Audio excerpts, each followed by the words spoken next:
We're back with a question and answer session with the Nubifier, Red Monster, and Radar Ranger. If you didn't check out the earlier episode, you go ahead and look at the link. It will be above Nubifier's head. That link will be there for the user who are watching this after the fact. For you to watch this before this, you don't have to, but it might give you some context because we might say some stuff here that'll say, like, oh yeah, we already talked about that, and move on.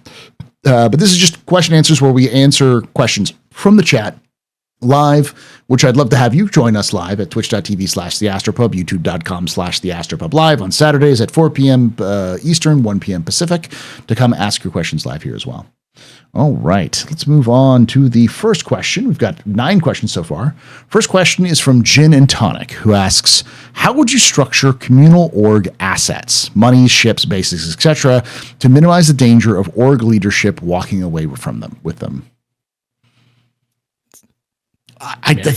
Go for it. Crowdfunding. If you put it in the box, it's not yours anymore, and you have assumed that it's gone. That's the only way to get rid of drama. No. I think they have simple permissions. If somebody actually leaves, so you Eve, this is part of the gameplay.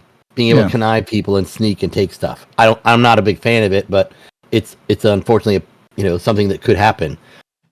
The other thing you could do is if they actually literally stop playing, the original person who purchased the ship gets some way to call it back. We're not talking about ships, though. Oh, it said money, ships, bases, etc. Okay, so different commodities. A ship belongs to you. You pull it out. You leave the org. It goes with you. That's easy. Mm-hmm. If a person is currently in the ship while you are being banned, they are respawned at the nearest nothing, and the ship is gone. So the ship is easy. That one stays. Where I was coming from would be like, if let's say I gave 1 million credits towards the thing so that the org could go buy a thing. That should just be considered a donation. Yeah, right? yeah. I'm going to capitalize on that in the future if I stay in the org because of whatever. But I give it freely for the org.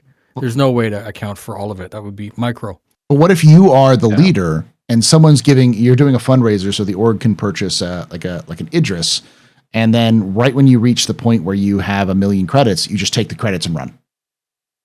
Leader shouldn't be able to kick everyone from their org.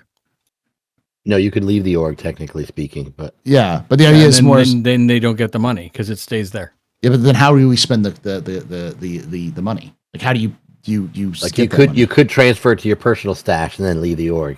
Yeah, that's the question. Is that it's that kind of thing? How to keep them from doing that? Yes. What do you do when those things pop up? How do you keep it to be fair? Yeah, I think, in the permissions chat I had previously, there's got to be limitations, like X% of the org bank cannot be withdrawn by people under a certain permission level. Other things, you're going to have your transactions, and to Nubifier's point, go ahead. I was going to say, he also just do what CIG likes to do all the time, which is mimic real life. In real life, you can't, if you had like $1 million in a bank account, you can't pull out $1 million out of a bank. That will cause a bank to just freeze everything and be like, why are you doing this? So a minimum deposit or withdrawal limit, daily withdrawal limit for everybody. Yeah. So like X% of the guild bank can't, the org bank can't be withdrawn by certain users, and that percentage scales with your, however you want to set your org up. Yeah. But you are contributing inventories, you're contributing credits, those things, they're in the black hole, they're gone unless... It's just a video game. Unless people decide to disband the org, at which point, then the assets are distributed, in some way, but that's... Or they're just gone. Or they're just gone into the ether, like real life, like crypto. It just goes away. There's two ways to do it. You can put some of those controls in place, or you can do like Eve does and make it part of the gameplay. And there have been, articles written about that, where people have connived their way up to the top and then basically pilfered everything. I'm not saying I'm a huge fan of it, and it would certainly suck if that happened to me. But and honestly, I don't know that I have an opinion of it, because I've never played a game where that's actually been possible, and I've never been the victim of it. So I can imagine if somebody stole the shit from me, I'd probably be pretty pissed. But you have to wonder what it's like.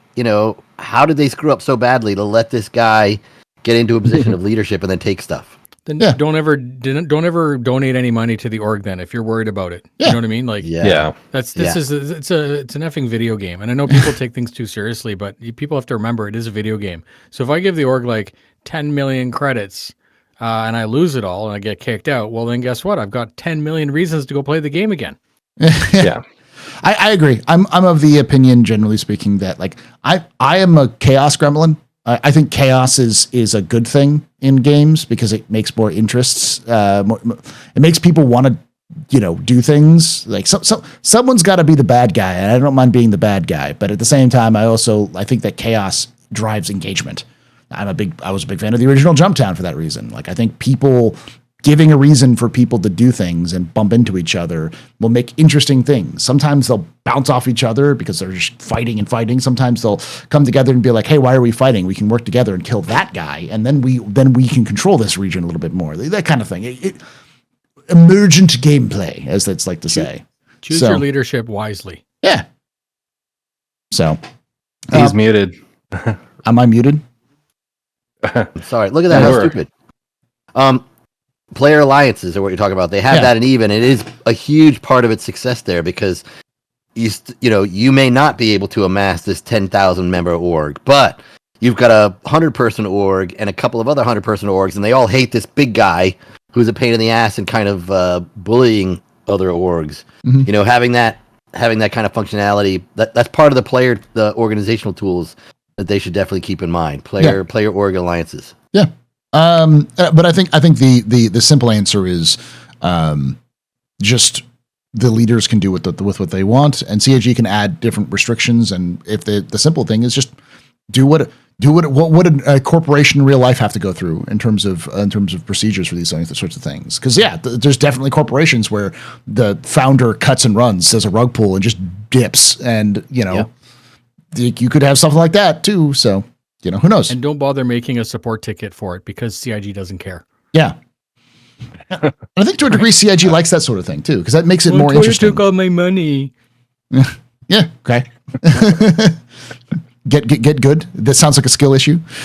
All right. Next question comes from, there's actually another good question that kind of came up earlier. I saw it earlier. Where was that?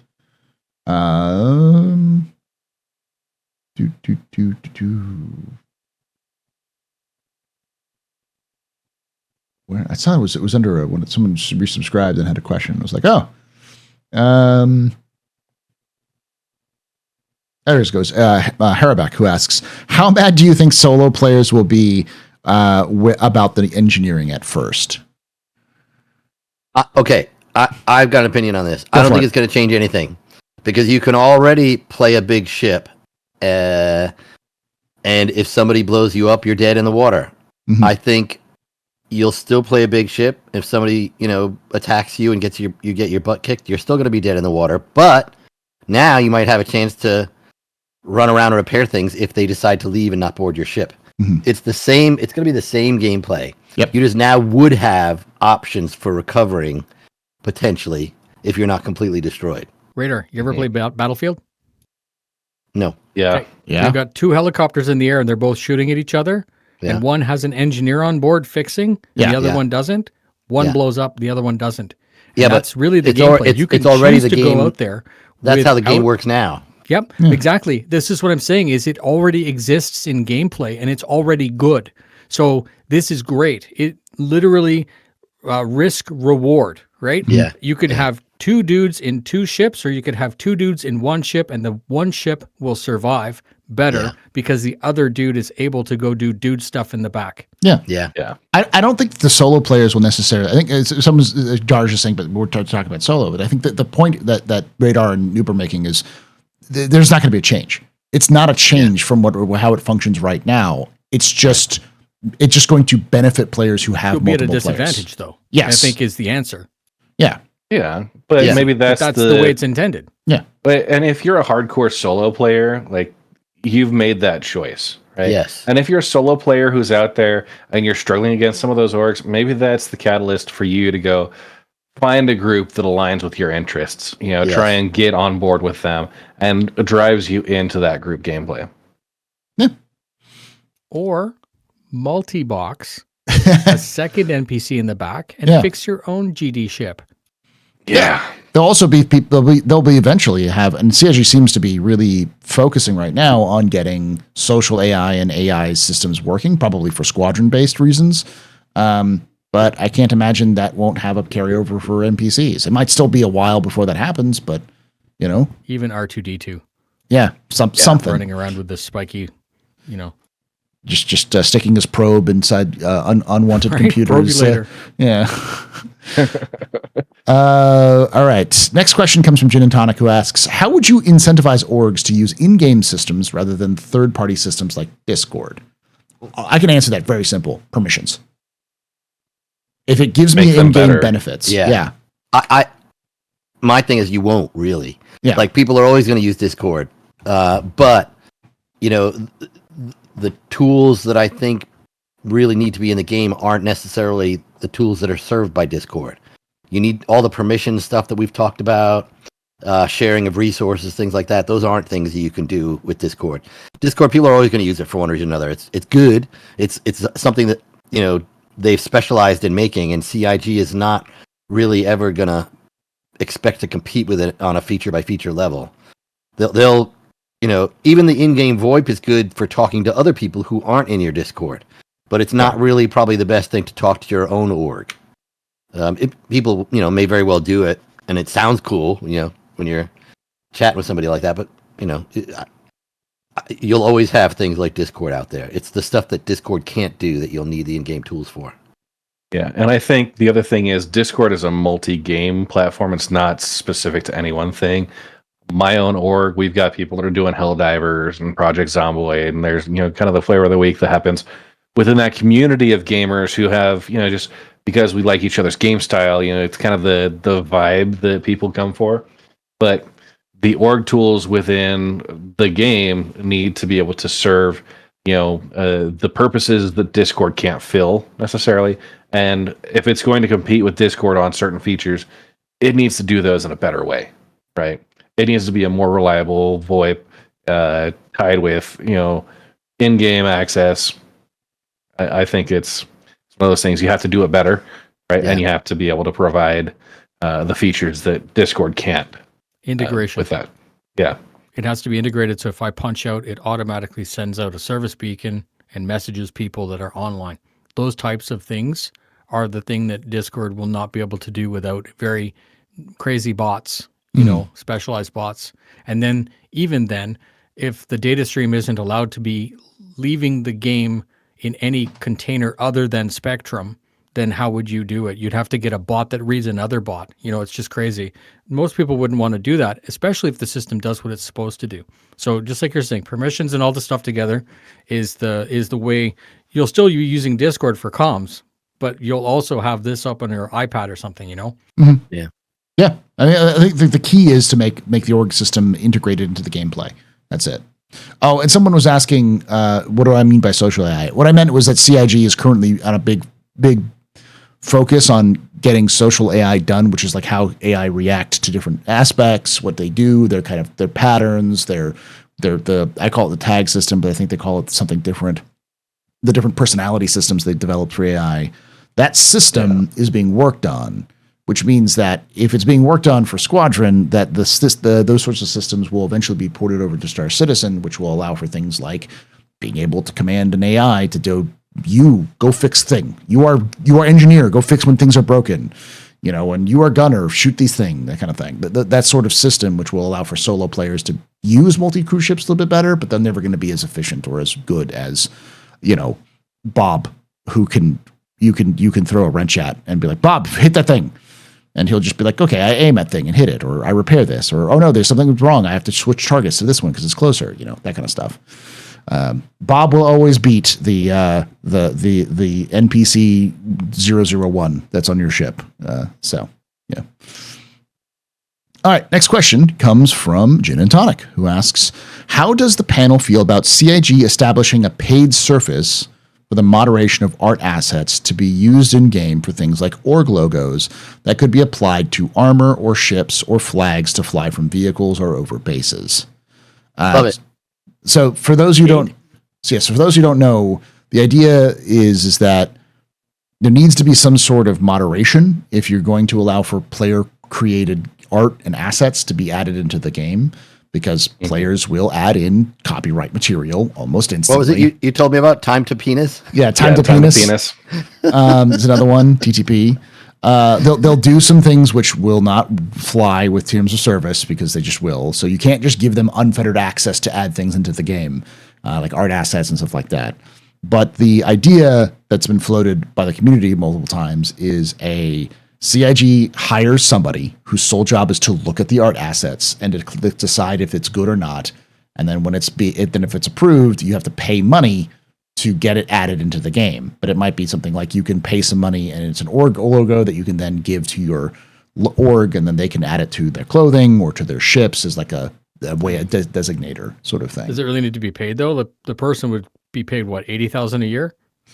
Yeah, but I mean, $700 million. I think it's a form of rate limiting it. Yeah. All right. I think it's a cool idea. They already sell cosmetics. They sell paints. Yeah. Charge a little more to make it so that you can make your own. And it's not a pay to win feature. It can't be confused as a pay to win feature. So I think it's cool. Yeah, you can also just make it that you're only allowed to do it once every 2 months or whatever. And then if you do make a gigantic set of cock and balls for the Saudi for Hull D, you just are never able to do it again. I think that the CIG would also probably want to have it so the system would at least pay for the person who's doing it. Okay. As long as it's not like $50. No, I could see it as a benefit. Something like that could be a benefit for like subscribers. So you get your subscriber, you can do that. You get a certain number a month for your subscriber with your subscriber pay. Like, you can do one subscriber. Yeah. Stuff, so my problem is every single time something goes in that's paid, some game magazine somewhere blows it up and turns it into a shit show. Yeah. And I know that, as Star Citizens, we don't actually care what goes on outside of our little spheroid, but it does still become sensational stuff. Star Citizens reached 800 million and there's nothing to show for it, which is bullshit. But, this the next thing is people are now paying for cosmetics. Yeah. Well, I mean, again, it's out of context, but.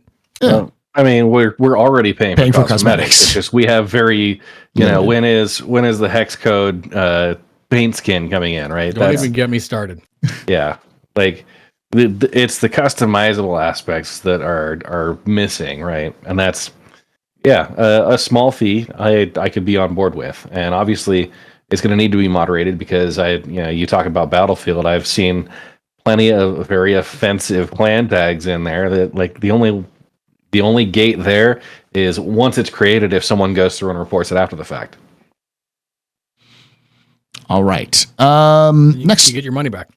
Yeah. Next question comes from Steve the Dancer, who asks, what do you think of the engineering page in your Moby-Glass that has no controls, just a picture of the ship showing room temperatures, atmospheres, gravity, and component weapon health? I like it, but I also know, because Steve and I have already talked about this, I don't think it's something that CIG will do. Because it's just too much control for a player to have, too much information for a player to have, because they want to. Is this a view only? Yeah, is this a read only?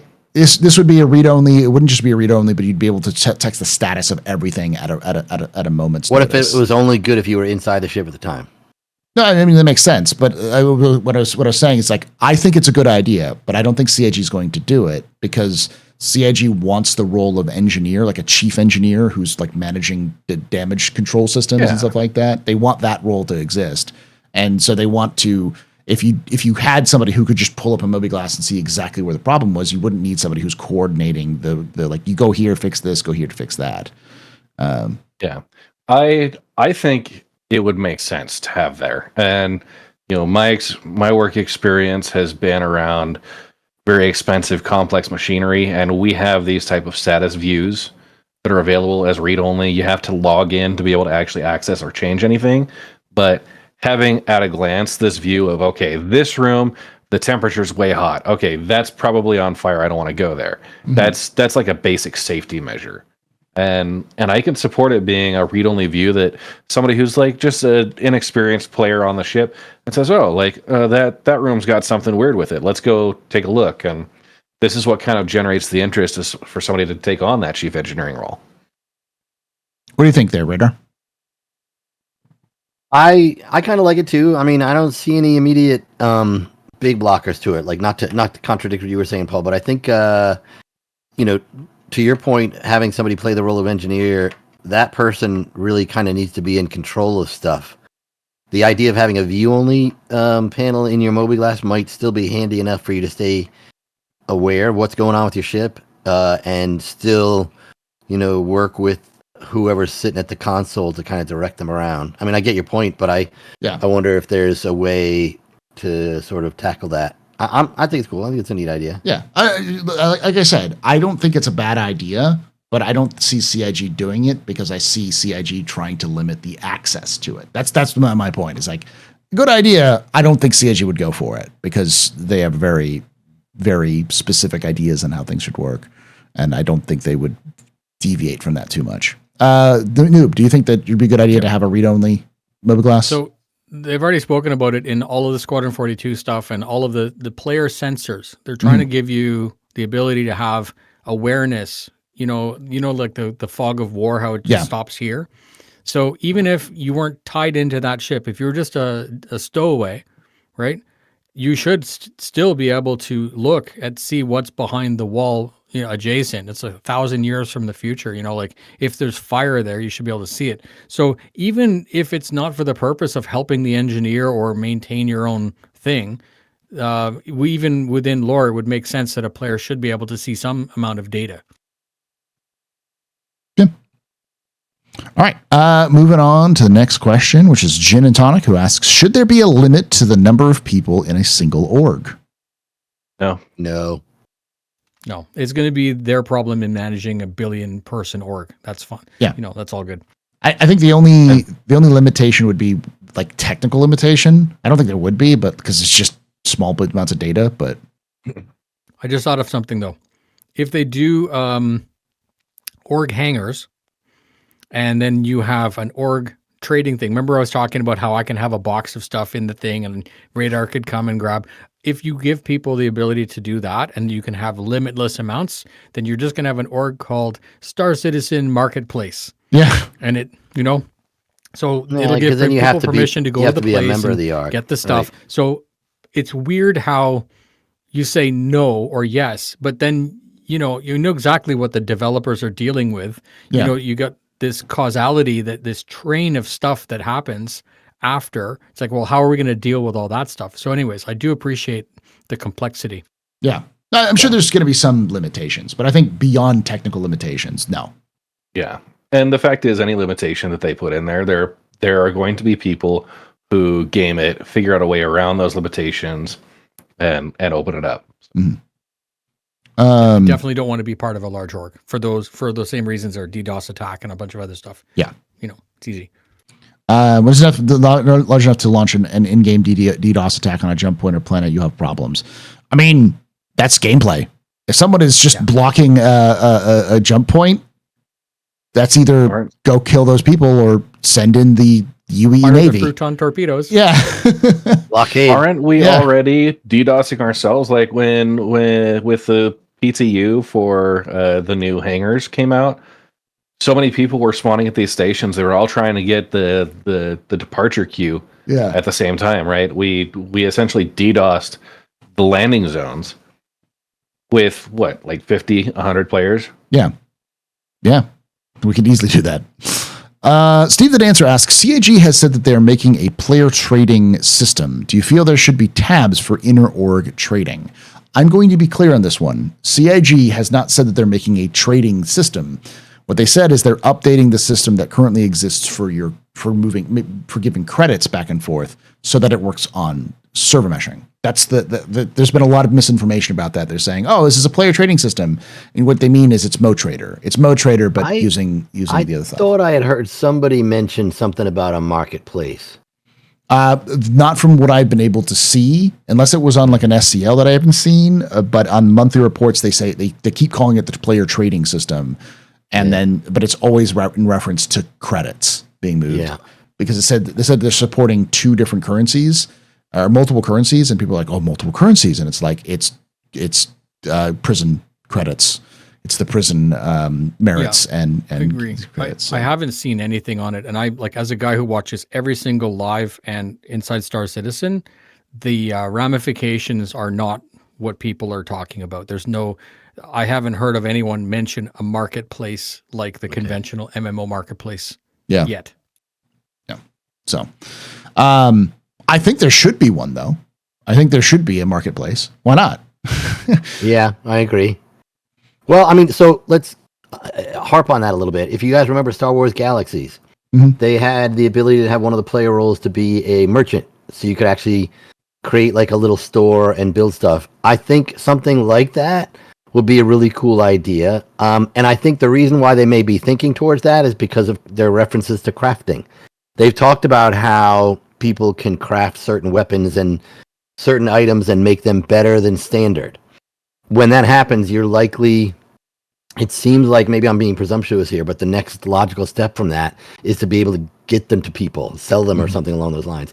If you did have a player marketplace, but if you wanted to pick up the item you purchased, you had to travel to the destination of that merchant where his wares were housed. That's gameplay. That's immersive. It means, it has some gameplay loops and mechanics to it. It encourages people to get in the game and play in the universe. So I if they did something like that, I would love it. It worked out really well in Star Wars Galaxies. I'd love to see it with a big successful MMO. Yeah. I think the only thing that CIG would have to add at this point is just the ability to transfer legal ownership. Some sort of way that tells the game, this is mine, and now it is theirs. In some way, shape, or form, so that the game doesn't go, this stolen equipment, Yeah. What do you Red? Do you think they should have a marketplace in game? I sure as hell hope so, because otherwise my Banu Merchantman is worthless. Yeah. Oh, right? yeah. I forgot about that. Yeah. That's wow, literally. Right. Oops. You're right. That's literally the gameplay for BMM and the Kraken Privateer, right? So I have an entire ship that's supposed to be dedicated to that. There was a beautiful ship, and I nicknamed it the Blue Balls Merchantman because we got to see previews of that. They edged us on for a year, and I understand why it was pinned, but. That one did hurt at a very deep level, but they absolutely need to. It should be something available. I should be able to go and select what commodities those kiosks are selling. And right, base building, you want to create a storefront, right? I need to be able to say, okay, I'm going to specialize in these particular types of like laser modules and have a shop that customizes those. That's something I would want from a player-driven marketplace. And yeah. The Kraken Privateer also is supposed to be kind of this mobile bazaar. It's something they should have planned for because they're selling ships on it now. Yeah, that's even the Caterpillar has a storefront module planned. Yeah, at some point they talked about it. Yeah, so someone mentions Voyager Direct DC at each major landing zone. The Voyager Direct is Star Citizen's version of Amazon. So at one point, CIG had in the in the UI, which was you could purchase something and have it shipped somewhere when you were buying stuff, which they've removed since then. But I still think that's something that they could do in the future, where it's like you can go onto a Voyager Direct site on Spectrum and purchase it and have it sent to your hab or hangar or your base somewhere, so you can buy something and have it shipped to you and just have to wait time for it or something like that. But all right, Trouble Magnetic asks, if you could pick the first 3 in-game org features, what would you choose? Noob, if you could pick first 3 things that an org could do, what would you have? It's a big one. Obviously, we've already been harping on the org hangar, the space. But I think that would base building, and then those two together would be kind of interesting. The ability to assign permissions within the org is pretty important for me because we're about to see this whole who gets access to what. Maybe Radar is chief engineer level in the org, and any ship he goes onto, it automatically unlocks the functionality of that, even if he's not that ship's chief engineer, for example. He's proficient with it. You've asked me for 3. Again, org marketplace, trade, important. And then I know, well, that's only 3. So that's good. Sir. Red Monster, first three features. Resource pool, that's credits, that's inventory, maybe ships. permissions with a scalable infrastructure. So you'll have divisions, ranks, roles that can all be assigned to each player, generating a level of trust, generating a level of specialization, generating a level of hierarchy. And then, yeah, I think, I want to do base building, and have that be tied to orgs. I know that's being developed kind of on the side, but maybe for a real hard third, leaderboards between orgs. Get some measurements, some metrics that orgs can use for bragging rights, right? Mm-hmm. Radar. First three elements of org features. These guys listed both the really good ones, or all of the really good ones. Red mentioned the org structure.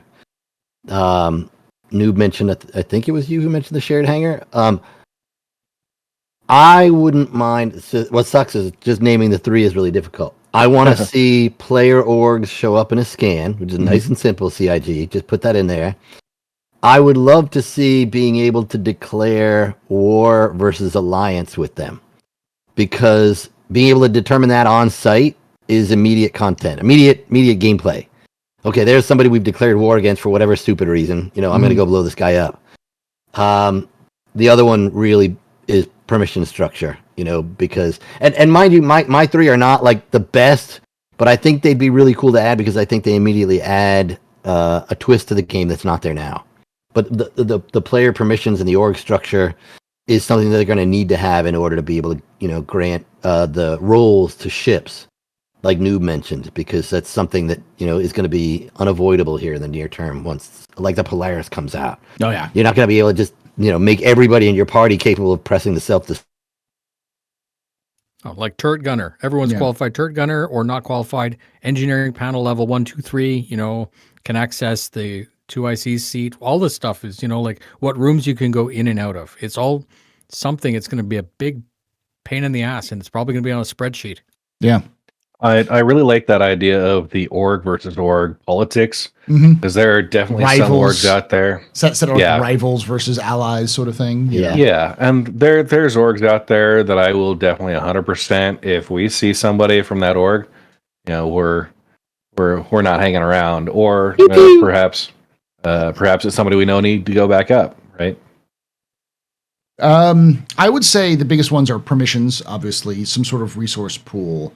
And I would say a simplified list that you can pull the list like an org list in. How we have like the list that has our party, our friends, like the general like server we're in list, but a list that just says the org members, so you can know who's online in your org. So you can maybe like send them a message in game, be like, "Hey, I'm on. Do you want to go join on my shard and go here?" kind of thing. So Yep. I dig it. Just some way of having a contact list in game rather than having to go through Spectrum. All right. Trouble Magnet asks, one of the funding milestones was a mobile app. What would you want in that app for org gameplay once we have in-game org functionality? I think we already answered that question in the last one. And we technically already had a mobile app launched, so CIG doesn't owe us one anymore. Oh, what the authenticator app? The authentication one, though. That they abandoned? Before that, there was a little tiny version of Spectrum that you could talk to people in, and it wasn't just going into Safari or whatever. Oh. But it was like 2015 junk. Yeah. I really want it. I when I did that, so when we did this little prototype demo thing back in 2017, that was a lot of fun, and it really got my creative juices going at the time. I would have loved to have developed something like that because, it certainly was before its time, but I think now we're at that stage where thinking about having an app that's engaging, like not just look at these fancy text messages or look at read the encyclopedia, something that allows you to interact with the game universe. That would be killer for a game like Star Citizen, because you need some sort of conduit to reach out to players while they are not logged into the game. And a mobile app is something that everybody has in their pocket. They're used to getting notifications. If you have an app that has a simple function that allows you to say, look, I'm I'm in my reclaimer and I've crashed on a planet and I'm being attacked by so and so org, send out a distress notification that sends a notification to everybody who's offline and gets them into game. That, obviously the timing on when you start development on something like that is up for debate, but something like that would be absolutely killer for making sure that you had the best way to bring people into the game and maximize player engagement. Yeah. That to me, like if they don't do that someday, they are dropping the ball. They need a ping system is what it is. Yeah. They need. Yeah. I want to see the memes that people pull up whenever if you've ever been in a Discord where someone pings on accident or in a stupid way and everyone gets the notification and they just the chat fills up with with people making GIFs and other things being like, well, who pinged me? Who the hell pinged me? Especially if it's 4 a.m. Yeah. I mean, well, just like any app, though, you'd be able to set windows for do not exactly disturb and all that kind of stuff. But I think that alone would be worth the price of admission. But yeah, so taking what they have in Spectrum and making it in a mobile app that's connected to the game would be nice. Spectrum's a no-brainer because it's all web-based and it's gonna work out of the box pretty much for with no little effort. There's one other thing that I really thought about years ago was. The iPhone has that special funky laser face recognition stuff. You could make it so that when you do VoIP in game, and you message if you're offline, I'm sitting on the toilet and I message somebody who's in the game, they see my in-game character getting VoIP. Yeah. So they see my in-game character with the face movements and everything else because calling of the app should detect if you're and in a vice versa. bathroom and not let you do that. Yeah, I was gonna say that's a very that's where I get most of my shit done. What are you talking about? Literal, figurative. Yeah. Are you Love pooping it. again, Paul? So, I think copying a lot of what the current Mobiglass app has, giving you, at least doing credit transfers, friend requests, those type of things, and also let me play a mobile version of Hyper Vanguard Force, right? Here's something else though that is really handy with a mobile app, and this kind of addresses some of the stuff we had raised earlier. If you're offline and you want to generate a mission, say you've got a mine on a planet that's mining resources and it's filled up, you can create a mission in the main mission system that's either for your org or the general public to come in and pick up the ore and deliver it someplace. Like a to-do list. If you're offline, yet you can still generate content for people who are in the game playing. Yeah, that would be cool. And save it so you can use it as a template for the next time. Yeah. Yeah. Like objectives. I like that. That increases player engagement. Yeah. Like the I don't know if that would be like something you do right away, but yeah, I like the idea that Darsh just put in chat, which is just copy the Mobiglass. I think Red Monster, you mentioned that. Just give me the Mobiglass, but in app form, so I can just go to each section, kind of thing. So, yeah. All right. Next question comes from Use Dead, who asks, CIG has previously talked about Orgs 2.0 and that Spectrum was supposed to be integrated. Do you think they scrapped org tools or want to avoid common designs other games use? I don't think either. I think just CIG is busy. And they need the back end. They're tied in with the ideas sound good on paper, but all of the supporting equipment is based on other supporting equipment that hasn't been made yet. Yeah. I think it's more fundamental than that. I think they just it's priorities. They got to get server meshing working. Working on a lot of these other features is going to have to come secondary and later on down the pipeline. And that's definitely going to. Red, I didn't mean to talk to you. Red, are you talking? No. All right. I was going to say the other thing is just like right now, if you played the test version of server meshing they've done. One thing that's clear is that the hybrid service is slowing down connections, and adding more stuff to the hybrid service, like a org system, would cause it even to slow down even further. So it's just a matter of they have to get things, if not necessarily efficient, but they have to get things like working properly and making sure everything, adding a big system like the org system doesn't blow up the whole back end before they can do that in there. So, it's probably a simple system, But a simple system is like the names on ships is a simple system that I'm sure they could implement right now if they wanted to, but it would take the 4 or 5 people to do it. And then if there's any kind of problems, they'd have to troubleshoot it. And then it's more than just a simple, can you add names on ships? Yeah. But do they look good? Do they look good in all lighting? Do they work with all the skins? How like, what's the scale size you want them on? How does they work with, there's a lot of other kind of fringe things that we don't necessarily think about that CIG has to think about. And there's probably some back end systems that we don't know about that they have to worry about that would interact with the system in the first place. So, Red Monster, do you think they've scrapped Orgs 2.0? No, I just think it's lower on the priorities right now. I feel like they've got a really big push to get server meshing tech done. 4.0, Squadron 42, they have a lot of deadlines crunching in. And I think they've probably looked at their priority list and felt like right now the org system is good enough, and what's missing the community is making up through their Discord servers and things like that. It's there's community support behind other tools, and we have those solutions that exist right now. So trying to prioritize things we need for those other critical deadlines.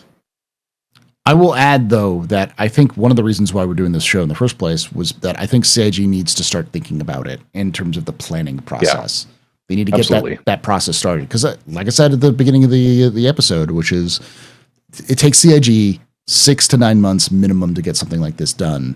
They may have some jump start because they've already kind of laid the groundwork for some things. But CIG is not a race car. It is a ocean liner when it comes to movement. It takes a long time for them to just turn that ship if they need to change something. So talking about it now while they're getting these systems in place for the expanded system is important to keep that discussion going, only because it's like, hey, this is what you should focus on next, because I think it's going to start hitting you harder than you realize, CIG. If they may already have thought about this, but talking about it is always good to kind of keep that fresh in the minds of folks. So, all right. Didn't they mention they'll see org stuff at CitizenCon? I don't know if they did or not. They may have, but I'd love to. We talked about it earlier that they might do that. I'd love to see it at CitizenCon, though. Let's hope that it's one of the panels. Yes. Yeah. Because we need it. Well, I mean, if they really succeed at getting servers with 1,000 people on, it's the next logical requirement. Yeah. You're going to have all these people organized on one server, and you need a way to have them interact with each other and relate to each other in some way or another. Yeah, we're probably worrying about something that's already being taken care of. Good. That made me happy. I'd be good. Right? Jock Cop asks, what's the future of org versus org gameplay? As in, what's the main reason why we would fight? Resources? Yeah. That's not even that question is so open. Yeah. It's well, that's exactly it, though. If you look at any other game, especially Eve is a good example because they really have the org stuff down pat. Fighting over resources, fighting over base, fighting because you hate the way somebody looked at you. Yeah. That is likely going to be. Why do we fight in real life? Pick any one of those things, and that's why you would do it in games. Someone's bored. That's why they want to fight you. I don't know. You know.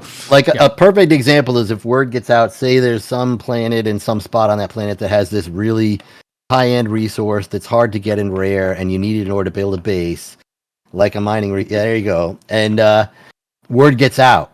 And so suddenly everybody starts converging on the place, and then you get a fight over it, a conflict. That is the stuff of real player-generated content. You know, as much as you may not want to get involved in that, that's basically how the world works, and that's how engaging gameplay kind of manifests. Is when you have those kind of limited resource scarcity, that kind of thing. All right. Good question, though. Yeah, it's a good question. I think we answered that thoroughly. Akuma Tensikuro asks, a solo fighter cannot be repaired in combat. A capital ship's advantage is the ability to repair in combat. Somewhere in the middle, a ship can be repaired by players in situ, but a single person or paired crew can just park the ship at a repair place and have others do the repair and maintenance for them. Question: where in the ship lineup should the threshold be for transitioning from ships where your crew can do its own maintenance to your crew must do its own maintenance? And what should therefore And what should be the wherefore and why of this? Wherefore and why of this? The question is, like, at what point is you move from you can do multi-crew to you have to do multi-crew? What's that cutoff for maintaining and boosting your ship? Can I try this one? Sure. Okay. So I did armored crewman. I was a tank driver for 15 years, and your tank is on the battle position and it gets slightly damaged. You lose something. You'll pull off of the main line and pull back, and you've got a echelon there. I think there's even a spaceship. It's not even Crucible? It's a refueler and repairer. It's not the Crucible, but it's Vulcan? the next one. Vulcan? Vulcan, thank you. Does all the bullets and stuff like that. That ship is supposed to be one bound back and, kind of like in the background, fixing that stuff. So it doesn't directly answer the question. I know what you're talking about, like the Gladius is really just out there and you can't get out and wrench on it yourself. But you can theoretically pull yourself away from the battle for a short period of time, link up, get repaired, rearmed, and then go back. That's how it's done in real life. So why can't we model that? I think that's right. Go for it. I was going to say, I'm kind of puzzled by the question because the ships themselves pick the answer for that. Yeah. If you're in a fighter, clearly you're the only one who can work on your own ship, or you can take it to a Vulcan or something like that and get it repaired. But you can get out of your ship and access the components in your one-man fighter. You still have and to repair leave. them. You still have to go away. Yeah. Yeah. So you're still not in combat is the point, I guess. The larger ships have to, it's not like you'll probably be able to have a Vulcan come alongside and repair hull damage and things like that. That seems to be what they're implying. And then you still need an engineer to go in and do the work. So the answer to the question is it's kind of by definition, any kind of multi-crew ship that has more than one person in it can have multiple people taking care of it and repairing it. Right. If it has and an F-14 interior, still needs to go back to the aircraft carrier to get fixed. Yeah. A-10 still needs to go back to the runway to get fixed. So it's quite realistic in that manner. You can't repair a C-1 Galaxy in flight, but you could probably do some quick maintenance on things if they're like your fuselage is broken. Throw a garbage bag or something over the hole. But yeah. And I think there are some planes you can actually do maintenance in flight for. I can't remember which ones, but I remember like World War II had some. And it's good gameplay. Yeah.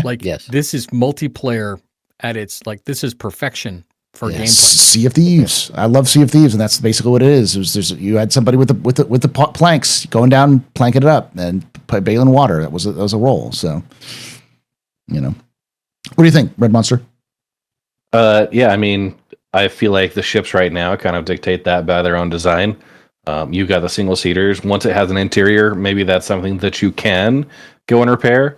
If you are the type where you've got a pilot, co-pilot, full interior build out that only has the docking ports, that's maybe one where you can't go to one of those outposts necessarily and get repaired as quickly. Banu Defender? Yeah. You could theoretically do that from inside. I know it's not technically a fighter, but it is, Yeah, it's with the interior space, it's that should be something to allow you to do those types of repairs. It's an advantage to taking that ship over another. And again, this is exactly what the point of the fleet of 1,000 ships is supposed to do. It's supposed to give you options, which is really cool. Again, it gets a little bit crazy, when you get like 1,000 ships, but there's enough granularity still in the fleet that it does give you that causality. Yeah, I was going to say that's the advantage. And there's some ships with interiors that have their components on the outside, like the what is it called? The Herald. The Drake Herald doesn't have any interior components. You have to go outside to fix it, even though it's got interior space, because it removes the interior components for the operator of that, like your hacking terminal or whatever, your media terminal that you can use. So, Paul, can you imagine being able to get out of that ship while it's in quantum and fix it? Awesome. Keep that tether. Hold on tight. Don't leave. Right? Don't drop the wrench. All right. Akuma turns. Akuma had more to that question. The remainder of my question: in the transition from can to must do to do your own maintenance, where should and wherefore why the transition? I think we already got that. But I think we answered the question. Akuma, hopefully that we can answer this. I can repair my cuddy, but as part of the players on your own, it isn't a must. You don't have to repair your capital ships either, though. Yeah. You know? It's also talking like some fighters won't even be able to regenerate fuel. Yeah. So like it's irrelevant anyways. Whether you're damaged or you're running out of fuel, you still need to go back to the Vulcan. Yeah. Like, there's no point where you have to repair your own ship as long as you can get back to a location. You can also stop and work on stuff as well. Like you must do maintenance on your own ship. It's always like you can blow up if you want to. Yeah, but you can do that with your own ship. Like you can be I guess it's more of an anime sort of trope, but like the guy who always works on his plane. Or whenever he's there, like, it's that sort of sci-fi sort of trope where it's the guy who's always like, I modify my own stuff. I'll make sure it's tuned up, ready to go all the time. So, but yeah, so I don't think there's ever a required maintenance. Maintenance is going to require for everything, but it just depends on where you are. You just won't get anything done if you don't do it. Yeah. You can work on your shit. You can choose to not repair your Idris and let it kind of fall apart. You're just going to explode faster. Yeah. So, all right. Next question comes from Kumi Tensukuro, who asks, "What sort of dance does everyone believe Steve the Dancer does?" Samba. Salsa. There we go. What's that dance in Star Citizen? I don't know. The Stanton Shuffle. The little finger point. I'm betting he does the Elaine really well, though. Yeah. I didn't even watch that show, and I got that reference. All right, we got the last question, which is from Unknown Guardian, who asks, "Ship sharing in orgs. How do you think it could work? Do I have to be online or not? Can I just check a box for org members to be able to spawn my ship? When does someone log out of when someone logs out of my ship while I'm offline, are they able to log back into my ship?" Those are some good questions. What do you think there, Red Monster? Sorry, what was the question? I was harassing Steve in chat. So the question is like, how are like org ship sharing and orgs going to work? Do you have to be out? Does the person have to be online who has the ship? Can you just check a box so an org member can spawn into the ship? When someone logs out in their ship, when they're offline, are they able to log back into that ship specifically? Yeah, so I think what you have to do is earmark ships from your hangar to be accessible to the org, and just understand that it could be a crapshoot where that ship is at the next time you log in, right? Someone from the org could take it, go to a station, 3 systems away, and at that point, your choices are either, number one, figure out who took it and whether they have anything they need to in there. Maybe you have to file an insurance claim. They get their items kind of dumped out of it, or I think you can't really duplicate there. You need to make sure that you're maintaining at least kind of the single ship inventory. But yeah, I would say once they take it, it's up to you to kind of go retrieve it, and maybe there's some barrier there to insurance claiming that might help prevent duplications. So it's even easier than that, because if you have my cuddy, and I need a cuddy, I just go to Motor Pool and I grab your cuddy or someone else's cuddy. You know what I mean? It's like at that point, you're not worried about your ship anymore, because you've kind of just shoved it towards the org. If you leave the org, it disappears, right? Like it's still your ship. But no, it's pretty straightforward. I think you tick a box, say share this, and untick the box, unshare it. Yeah. And of course, if someone's in it, when you untick, it'll say this person's currently using the ship. The next time it logs off, their cargo goes back to their hangar. They go back to their hangar, and you get your ship back. Yeah, unless they blow it up, Or you set it as permissions, and the second you remove the permissions, they can't access the ship anymore. So they have to hack into the ship and get it to function if they want to, and it just. And you control your own org members, which is funny. Yeah. I think it's just a matter of permissions, and like what you're saying, it's like if I've got 17 ships and I've got this ship that says I don't care about this ship anymore, anyone can use it. It's kind of like if you're a company and you have a car that's purchased by the company and used by the company, you trust the employees who have the access to the keys to be able to drive their car around. And if Steve decides to take the car and drive it into the side of a mountain, you can be like, Steve, why did you drive the company car in the side of the mountain? You're gonna have to deal with this now, Steve. But it's still the company car, so it's the company has to deal with that problem. So, what do you think? I think it should work that way. It should work the way he described. You should be able to use it. They should be able to use it when you're not online.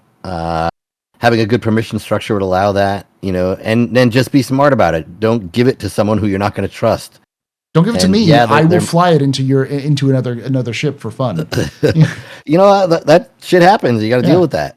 I think that's just part of the gameplay.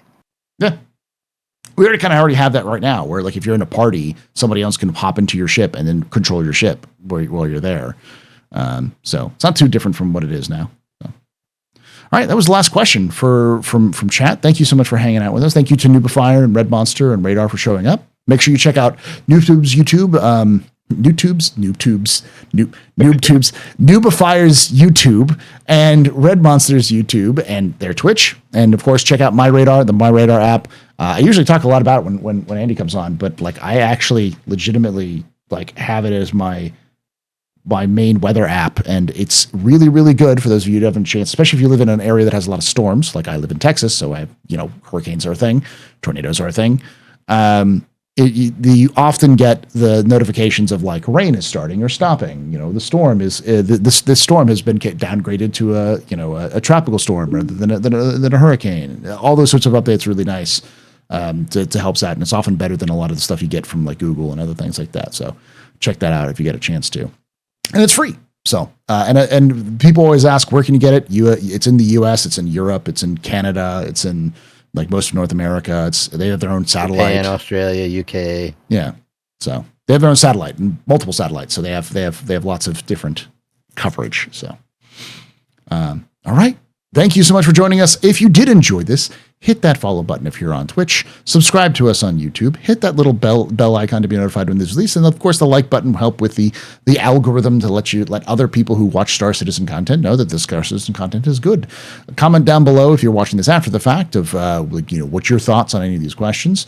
And of course, join us live on Saturdays starting at 4 p.m. Eastern, 1 p.m. Pacific at twitch.tv/TheAstroPub. youtube.com/TheAstroPubLive. We'd love to have you comment and ask your own questions to the cast we have at any given week. And like I say every time, hope to see you someday in the black.